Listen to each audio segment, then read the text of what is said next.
जब ओरन दर्ज हो रहे हैं तो आप उन ओरन जो कर्मी हैं उनको समझाने में सक्षम क्यों नहीं है कि हम ओरन दर्ज कर रहे हैं? उनका तो बराबर यात्रा जारी है। यात्रा जारी है, वो अपने प्रयास कर रहे हैं, सरकार अपने प्रयास कर रही है। ऐसा लग रहा है कि सरकार जो जनता का विरोधाभास है उसको दबाने के लिए कहीं ना कहीं चुनावों को टाल रही है।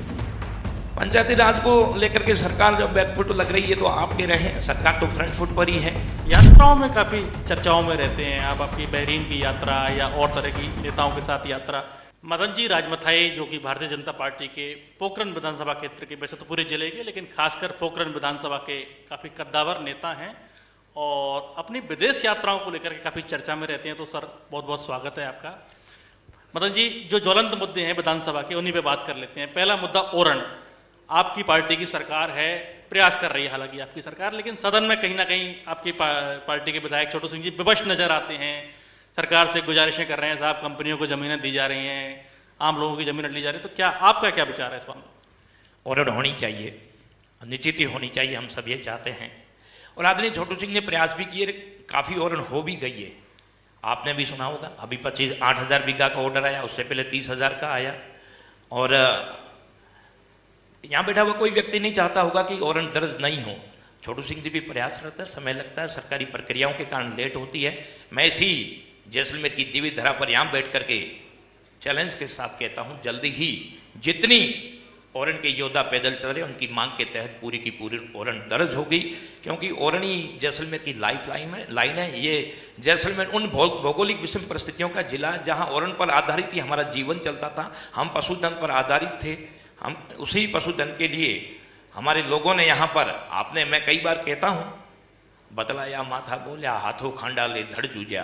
तो इन ओरनों के लिए जब हमने शर्त दिए थे तो ओरन तो निश्चित ही ये भारतीय जनता पार्टी की सरकार दर्ज करेगी, इसमें कोई दो राय नहीं है।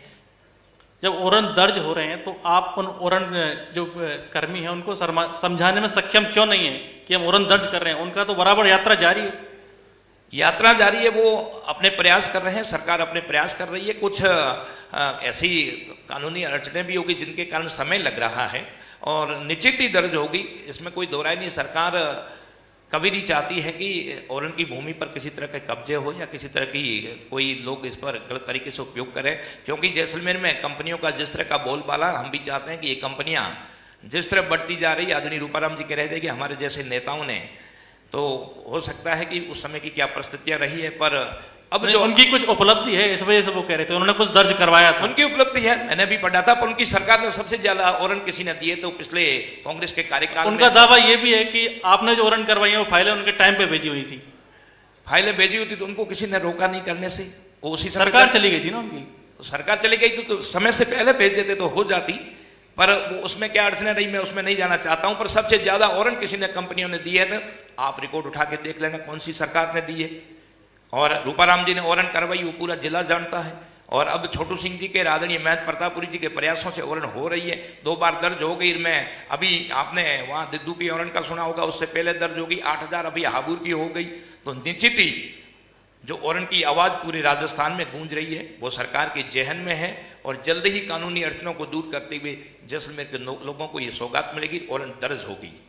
पंचायती राज चुनाव को लेकर के सरकार कहीं ना कहीं बैकफुट की स्थिति में नजर आ रही है। पहले बोलते थे अप्रैल तक हो जाएगा, फिर बोला अक्टूबर तक, मतलब कोई स्पष्ट स्थिति, ऐसा लग रहा है कि सरकार जो जनता का विरोधाभास है उसको दबाने के लिए कहीं ना कहीं चुनावों को टाल रही है। पंचायती राज को लेकर के सरकार जब बैकफुट लग रही है तो आप कह रहे हैं सरकार तो फ्रंट फुट पर ही है। लोकतंत्र की खूबसूरती को इससे पूर्ववर्ती सरकार ने खराब करने का काम किया। आपने भी काफ़ी उम्र ली होगी, राजस्थान में चुनाव एक साथ पंचायती राज के होते थे, उससे पूर्ववर्ती सरकार ने 4 टुकड़ों में चुनाव करके चुनाव का दायरा 4 बार कर दिया। आधे जनवरी में हुए, आधे मार्च में हुए, आधे अप्रैल में हुए, आधे जाके दिसंबर में कर दिए। और भारतीय जनता पार्टी का एक आपने मोटो भी है, 1 इलेक्शन 1 स्टेट के साथ हम आगे बढ़ रहे हैं। तो निश्चित ही सरकार फ्रंट फुट पर है, इसमें कोई दो राय नहीं। सरकार ने कभी नहीं कहा कि हम अप्रैल में करवाएंगे। हाँ, सुप्रीम कोर्ट की कुछ गाइडलाइन आई थी तो उसमें कुछ समस्या आई है। सरकार फ्रंट फुट पर है, जल्दी पंचायती राज के चुनाव होंगे। जो पूर्ववर्ती सरकार ने लोकतंत्र की खूबसूरती को खराब किया था, उन गड्ढों को भर करके चुनाव जल्दी समय पर हो जाएंगे। पश्चिमी राजस्थान में पिछले दिनों में एक बड़ा मुद्दा सोशल मीडिया पे बड़े जोर शोर से चला। 2 बड़ी शख्सियतें यहाँ की, रविंदर सिंह भाटी और भजनी कलाकार छोटू सिंह रामड़ा, उनके बीच में एक विवाद हो गया। इस तरह के विवादों को आप सोशल हार्मोनी के लिए किस तरह से देखते हैं? ये कोई, मैं तो उनका निजी विषय उस पर नहीं पढ़ना चाहता हूँ, पर छोटे छोटे मंचों पर एक दूसरे पर कमेंट्स करना, ऐसे विवादों को सार्वजनिक तौर पर लाना अच्छी बात नहीं है, क्योंकि हम बाड़मेर जैसलमेर के लोग आपस में भाईचारे के साथ रहते हैं, सामाजिक सौहार्दपूर्ण वातावरण को बनाए रखते हैं। हम लोगों को वातावरण को दूषित नहीं करना चाहिए। छोटी छोटी चीज़ों को लेकर दोनों पक्षों के समर्थकों को शांति बनाकर रखना चाहिए, क्योंकि छोटू सिंह भी अच्छे कलाकार है, रविंदर सिंह मारवाड़ का उभरता हुआ एक नेता है, तो दोनों को अपनी अपनी मर्यादाओं में रह कर के बात करनी चाहिए। और इस तरह के सोशल मीडिया पर जो कमेंट्स वगैरह होते हैं भाईचारा को ख़त्म करते हैं, मैं उनके फेवर में नहीं हूँ। दोनों अपनी अपनी जगह पर अच्छे हैं। रविंदर सिंह जी अलग विषय पर काम करें राजनीतिक में, छोटू सिंह जी धर्म की बात करते हैं, जागरणों में गीत अपने भजन के साथ काम करते हैं, तो दोनों के रास्ते अलग है, तो फिर इन बातों को लाने की जरूरत नहीं है। आप अपने विधानसभा क्षेत्र में काफ़ी सक्रिय रहते हैं, कई बार आपकी कॉल रिकॉर्डिंग भी वायरल होती है कि आप अपने लोगों के काम करवाने के लिए नेताओं को फ़ोन भी करते हैं, मुख्यमंत्री जी से भी सीधी बातचीत कई बार हो जाती है। तो आगामी विधानसभा चुनाव में क्या टिकट लेने का या टिकट का दावा करने का, विधायकी लड़ने का विचार है? दुनिया में ये भारतीय जनता पार्टी जो जिसमें लोकतंत्र जिंदा है, और मैं कई बार मन से कहता हूं कि भारतीय जनता पार्टी कार्यकर्ता पार्टी को मां मान के काम करता है, मां बेटे को मरने नहीं देती है। तो अभी चरैवेती के साथ काम कर रहा हूं। पार्टी जो भी जिम्मेदारी देगी उसका पूर्ण रूप से निर्वहन करूंगा, और ये निर्णय ऊपर स्तर के हैं। हाँ, कौन नेता नहीं चाहता है कि वो चुनाव नहीं लड़े। अभी मैं कर्म किए जा रहा हूँ। निश्चित ही मुझे मेरी पार्टी पर विश्वास है कि कभी कभी मौका देगी, जब भी मैदान में आ जाएंगे। यात्राओं में काफ़ी चर्चाओं में रहते हैं आप, आपकी बहरीन की यात्रा या और तरह की नेताओं के साथ यात्रा ये मतलब सुनियोजित होती हैं या आकस्मिक इस तरह के दौरे बन जाते हैं?